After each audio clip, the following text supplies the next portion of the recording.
Welcome to ET with GOTB. The first international break of 2025-2026 season is done. Almost. Let's get into it. I'm Rachel. I'm Sophie. And this is Extra Time with Girls on the Ball.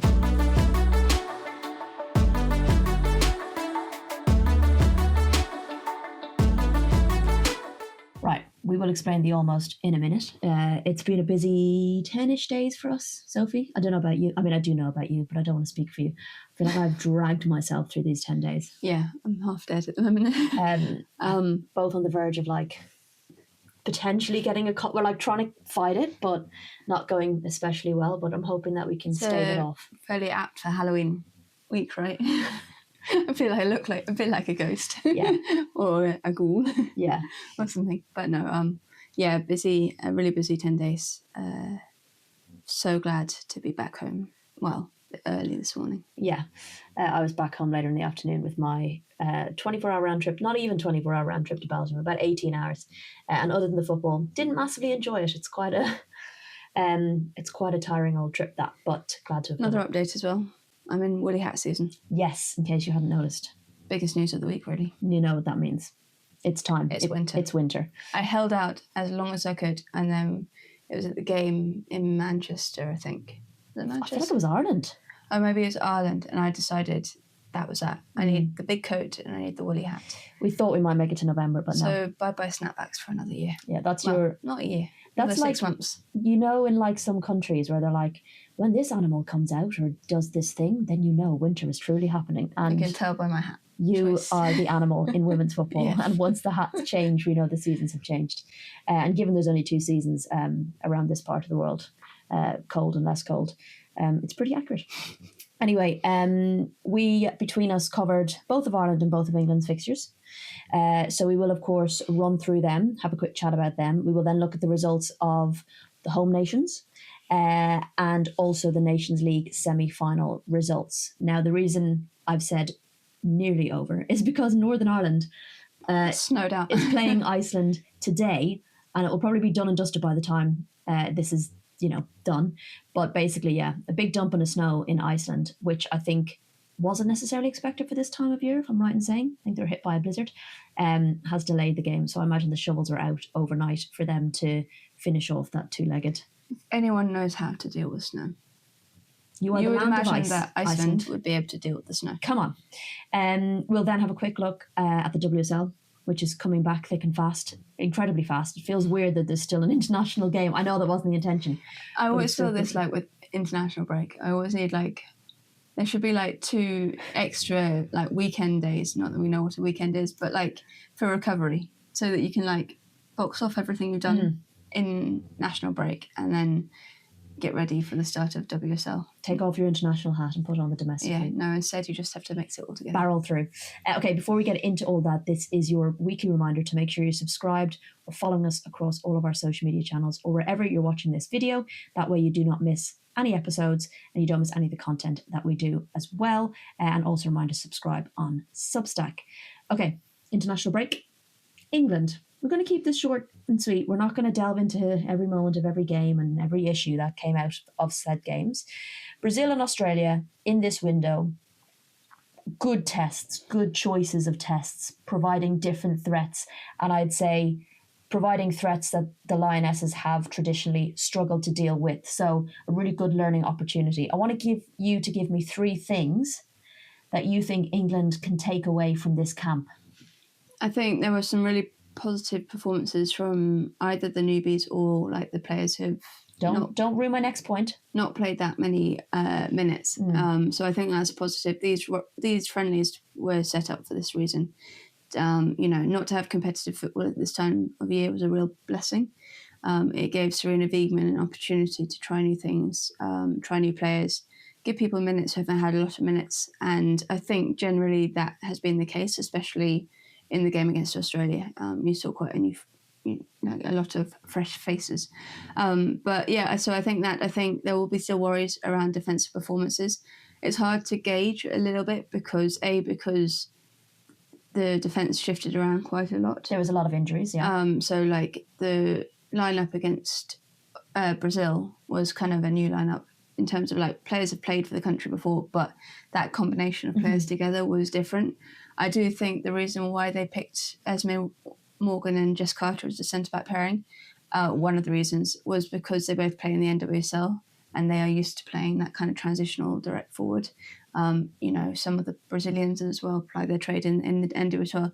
So if you're thinking about players who are ready to come up against those strengths, those forward strengths, you would imagine those two would be quite suited.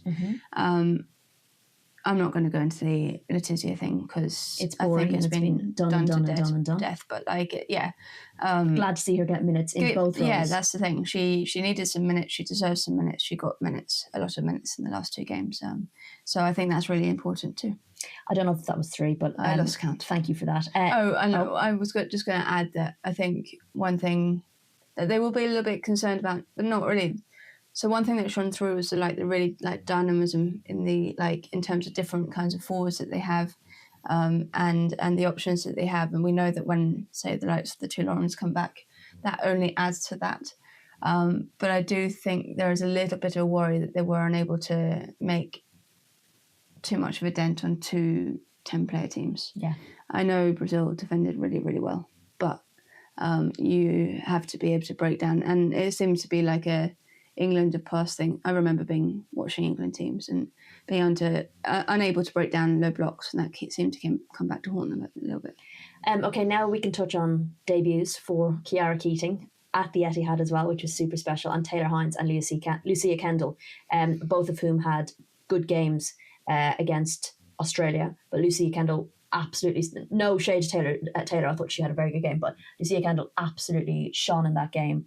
And for Chiara Keating, another goalkeeper to get minutes and caps was really important as well. So quite a lot of positives there. Sometimes you see debutants and you can tell that they need a bit of work to get up to the level, because there is a big gap between the 23s and the seniors.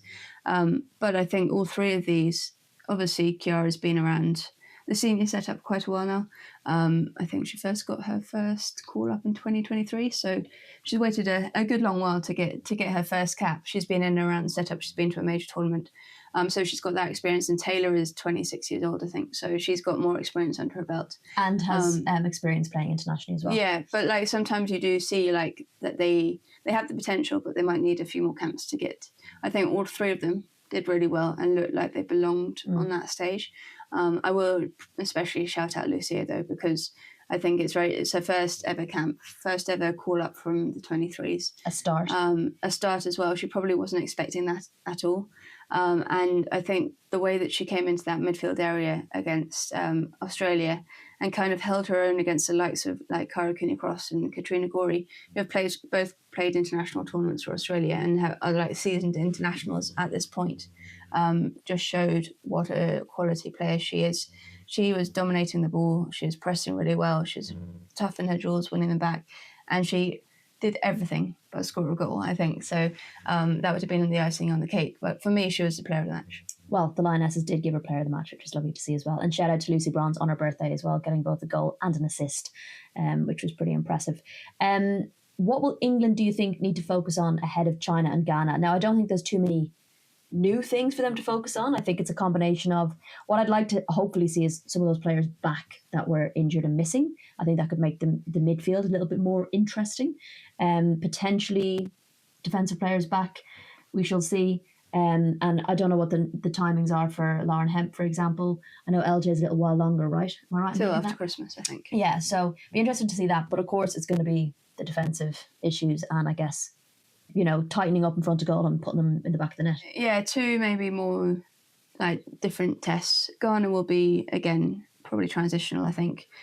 They will hit you and they will run at you and you have to keep up with them. So I think they have learned. So just going back to the game against Australia, I think Taylor Hines showed that she has the pace to be able to deal with that. That could be a really good option in terms of that left-back area. I think China might be a little bit more technical. I remember them from the World Cup in Adelaide. England obviously came out on top that night. But that was funny because that was almost like an enforced situation that came about and looked absolutely perfect against China. Yeah, because of the injury to Kira Walsh, the non-knee injury, the one where we all thought she'd done her ACL and then she didn't.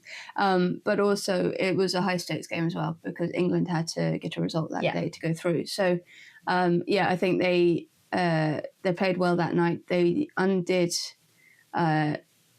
China with that kind of change in tactics that they did. They went from, I think they went to 3 at the back, and they brought. They brought in Hemp and Alessia Russo together. Us too. And we were all raving about it. We were like, do it all the time. There was a massive change in formation there. So I think they did really well that day, and they will be favourites to come through out on top in that one. I feel like we're not going to see that set up again, though, but hey-ho. No, I think it's been the last time. It's really a shame, because I really think Alessia Russo is the kind of player that for both club and country could really have someone to play off. Yeah. So she could play like the 9.5 and have someone in front of her, and that like Aggie, like Aggie or Lauren Hemp for England. But yeah, like Aggie as well. I think that could be a really useful thing to try at least, but we haven't seen it at all. A dampener on the last night was, of course, that serious-looking knee injury to Michelle Adjumang. I think for many of us who watch football, there was an immediate thought that came to mind when she went down holding her knee, and the reaction from the other players as well. It didn't look a nice injury, and really hoping that it's not what we all think it is. But from the reaction to everyone around her and from Serena, I do fear that it is what we all think it is. And it's terrible to see, because, this was a big season for her. But she is only young. She is. It's just that injury, like ACL, so... I wasn't trying not to say the 3 letters. Why? I just don't want to speak it into existence. No, but like that injury is, we know how much it can set you back a little bit, how much time you need to be out of the game. So I'm really hoping it isn't, but from experience of seeing a lot of them happen, I'm not particularly hopeful, and neither was Serena. I think she said I'm not at all positive. So yeah, Aggie Weaver-Jones hobbled off as well, which then reduced England to 10. Dead leg. Okay, I did see some mad reactions out there to people trying to blame Serena for that, and I was like, you spent the whole of the last game demanding that she play Aggie Weaver-Jones, and now that she's like, not like that. And also someone else suggesting that we should have just skipped this international window and given the players a break. That's never going to happen. But that's also not really a thing you can do. But also, Serena made changes. She rotated. She gave other people opportunities, and that's what everyone was calling for her to do. And then when she does it, it's sometimes not the right decisions to make, or that she's playing too many players. I think she actually got the balance quite right across the 2 games. Maybe I think the one who can feel a little hard done by is Laura Blinkilde-Brown. Just on her form this season, you could maybe argue that she should have probably got a shot in that midfield area for a bit of time. But I think she did pretty well at spreading the minutes around. Can't do right for doing wrong, Serena. Next up, Ireland. You got to be at the Aviva with me on Friday night for a wonderful... I should preface this if you weren't paying attention or living under a rock. Nations League 2-legged playoff for Ireland to get out of Group B into Group A, League B into League A against Belgium. Of course, Belgium are ranked 20th. I think Ireland are now 27th in the world. And we've all seen what Belgium can do. We've seen how good they are in the transition. It's something Carla Ward was very aware of pre-match. They've got some unbelievable players in their squad as well. Tessa a lot. Particularly, namely. But, I think this was definitely being seen as a tough encounter for the Irish.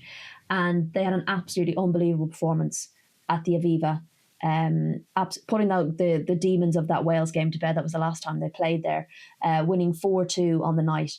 Arguably could have been more, could have been up more in the first half particularly. Super performance from Katie McCabe on her 99th cap that night, scoring 2 and forcing a goalkeeper own goal.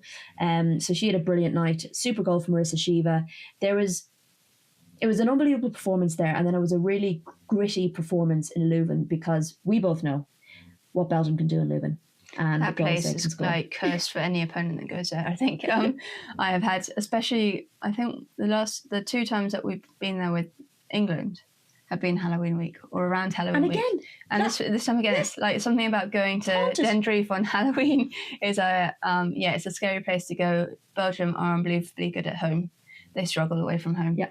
And especially when Tessa Willard is fit, they are a different outfit altogether. And when it's her 150th cap as well, suddenly she's like, I'm going to bang in the goals. But I think for me, I wanted to not see the first leg performance as a one-off. And when we were 2-0 down, it felt a little like, not unfair, but it felt like we had opportunities we didn't take. And I started to think, okay, was the Aviva, just a one-off? But no, I think for me, the biggest change I've seen in them in the last kind of 9 months or so is the mentality shift and the belief that the way they're playing is the right way, that it works, and that even when they're down, they're not out. And I think in the past, you can forgive teams for maybe dropping their head and they're 2-0 down. Suddenly it's 4-4 again. You thought you were going in there with a nice cushion. But actually, at the break, it's technically 0-0. And you've just got 45 minutes to go out and win it. I think I have seen a shift. And I think when Carla Walker first came in, she was very much about like dominating the football, trying to change to a four at the back. And I think they're finding their balance where they're more defensively sound. So they've gone back to the 3-5 at the back. So they're more structured and they add cover to their defence. So they keep that covered. But they found a way to find the football. And I think that comes from their aggressive, front-footed play from the front as well. I think I was so impressed both last night and at the Aviva in the energy that the front three had, or, the front players had, charging down, and that backed up by the midfield, charging down like every space. They were right on the Belgian defenders or midfielders whenever they had the ball. They were caught out at times, and that was probably what led to the goals that were scored against them. But for the most part, they were pretty well structured. And I think that energy and that belief and that positivity in trying to win back the ball, create opportunities, in that second half in Leuven. Threw everything but the kitchen sink. I mean, they could have had 3, 4, 5 goals in that. Like, Belgium didn't really come to play in that last. They kind of went two goals up and kind of, which was weird because it almost felt like they needed another extra time. They needed another goal. Do they know that away goals don't count? It was Ireland who stepped their foot on the gas, and you don't expect that because when you go 2-0 down in quick succession, you expect like the mentality to drop or the character not to be there. But I think that's what's been so impressive is that they came out at half time and they just went for it, and they were controlled in the way that they went for it as well. Yeah, and it was something Carla Ward spoke about post-match was it's taken her a little while to find her feet and for the team to get to know her. And I think what we're starting to see is a blend of both. And she's needed to be a little bit more Irish and Ireland's needed to be a little bit more Carla Ward. And they seem to have found a very nice blend of that. And yeah, so two very good performances. And I think, look, Liga is going to be bloody hard, but they can learn and take so much from those two legs, particularly the experiences going up quite comfortably, having to hold on to that, and then reverse, being 2-0 down, needing a goal away from home. To have those two experiences from those two games will do wonders for them. Yeah, and it gives them a platform now to build on. I think just being able to get that result over the line will do them wonders. Ligue A, the pressure is off. Obviously, they want to do well and they want to compete, and they did compete last time. They performed really well without getting necessarily the results, and then they went and beat France. So they did perform in Ligue A last time, even if they finished bottom. And the beauty of Ligue A is that if you finish bottom, yes, you get relegated for the next Nations League, but it means you get a more favourable, supposedly, draw for the playoffs. Yeah. So that should stand them in good stead as well. And to play without pressure and be the underdogs is what Ireland are super good at. Absolutely. I want to also shout out Katie McCabe, who did then make her 100th appearance for Ireland in Leuven, leading out the team. Wonderful career thus far. I'd say another night. I did ask her that post-match, will this be one of the 100 that will stand out? And she said, not the first. Well, I'll remember the first half for all the wrong reasons. But she was very pleased with the performance. And I actually noticed that about her in this window, how level-headed she's been. And she's been very focused on the game, not thinking about the wider picture. And I think the team actually have learned a lot from that Wales defeat, but equally have had a much-needed gap to kind of reset again. It looked fresh. Yeah. Another one I'd love to shout out with is Kira Carusa, because I think she drives that team from the front, and her energy is what sets the tone for everyone else in a way. And she doesn't always get the rewards for it. She doesn't score all that many goals, but it's her chasing down, hassling, harrying, sliding in, winning the ball, forcing getting the challenges out and kicked wide or kicked too long, or making them really uncomfortable. And she could have had like 3 or 4 assists, I think, and a couple of goals herself in the last 2 games. But yeah, it really, really does dictate the way that Ireland play football. Yeah, very, very important player. Elsewhere, the UEFA Women's Nations League finalists have been confirmed. Spain versus Germany, a rematch of Euro 2025 semi-final, which ended in a Spain win in extra time. Spain definitely comfortably through. They beat Sweden 5-0 on aggregate, so 4-0 in the first leg and 1-0 in the second. Both teams, of course, with new managers. So that's definitely interesting to kind of, I mean, you can't draw too much from it, but an interesting start, I suppose. And also Alexia Putellas continues her form with 3 goals, I think, across both legs. Yeah, Alexia's in some form at the moment. I think, I mean, it's really hard because it was done and dusted after that first leg. 4-0 in the first leg, you're not coming back from that against Spain. So it was a hard one for Sweden to take. It's going to take some time, I think, adjusting under Tony Gustafsson. I think he's got a lot to prove as well in terms of his kind of calibre as an international manager. Like, he wasn't necessarily the best option at Australia either. So they will probably try and grow with him. But yeah, he's got a lot to prove. And I think Spain, you know, it's all going well under Sonia Bermudez so far. But I think there are still fundamental issues within the fact that she is a system or part of that very system that they've been fighting against for a long time. And yes, she's done well, but I want to watch it over a longer period of time. True. To see, she doesn't have experience at this level. But we did see Jenny Hermoso and Mappy Leon coming back into the squad. Yeah. So squad-wise, they are important, happier, hopefully. Exactly. But I think I always struggle when a manager is appointed from the youth teams, and I think her first one was 2021, and she's not done senior football before. Mm-hmm. I think it's a big call. If it works, brilliant, and kudos to the Football Federation in Spain, but if it doesn't, I think there is a clear reason why. The other leg, of course, then was Germany against France. They won 3-2 on aggregate, so 1-0 after the first leg and 2-2 in the second. So a bit of a tighter affair there. Squeaky bum time. Yeah, oh my God. You know, that'll be disappointing for France over the bridesmaid a little bit. Maybe not quite as much as Sweden, but they just seem to really struggle. Yeah. I mean, to come back, I guess, and do 2-2 shows a bit of fight, but I do think the reckoning with France never happens, and they lost to Germany in the quarterfinals of the Euros. What a mad game that was. They should have won that game. Like, they had to win that game.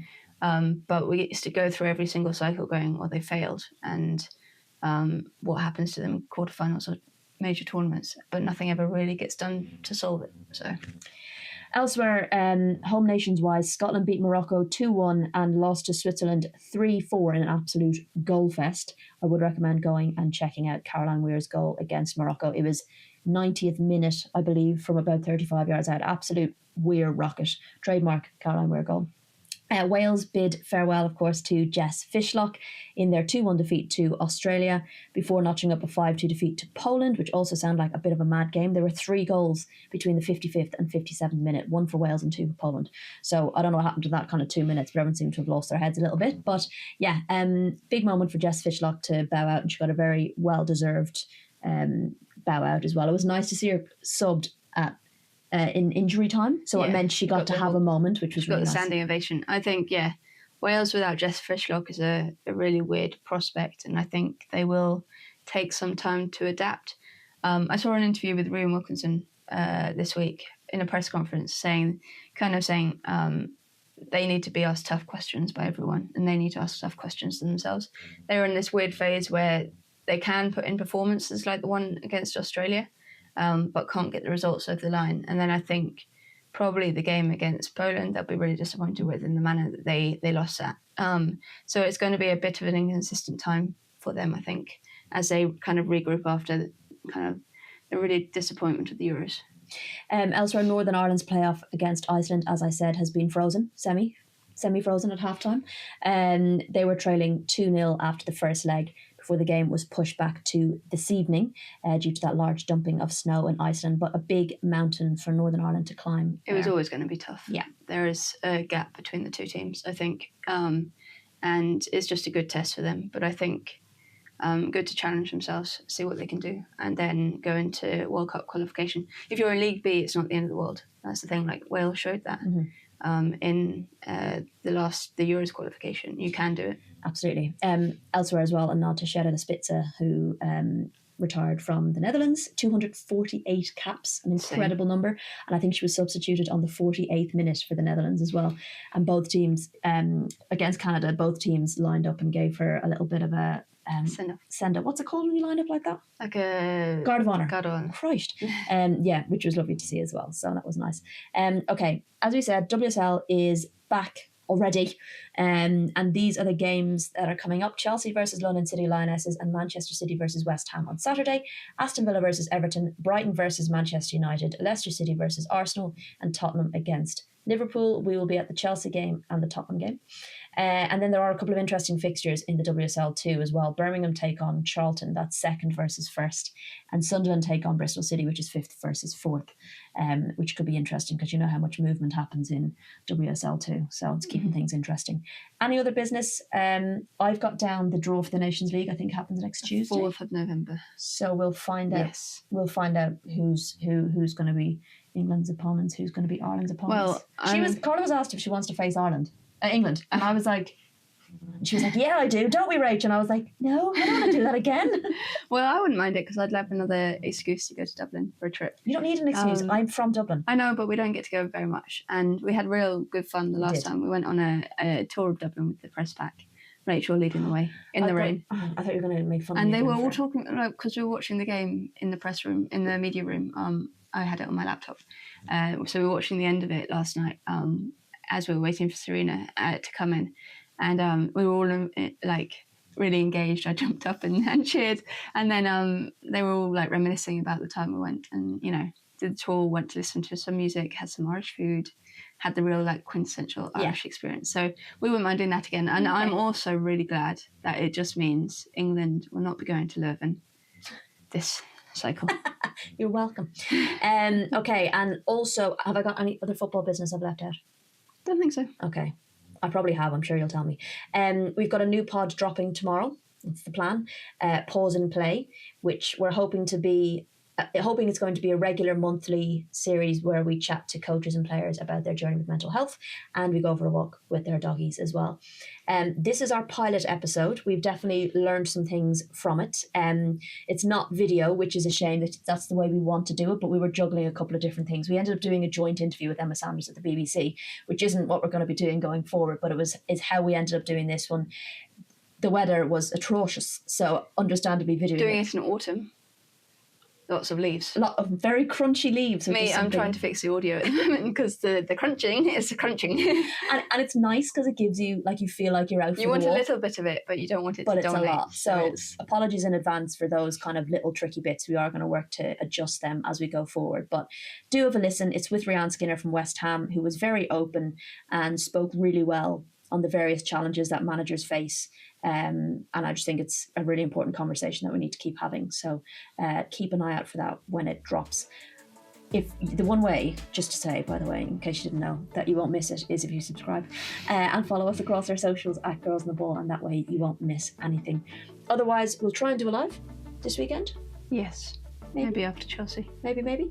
Where we can chat to you again. But otherwise, join us again next Monday. Chat then.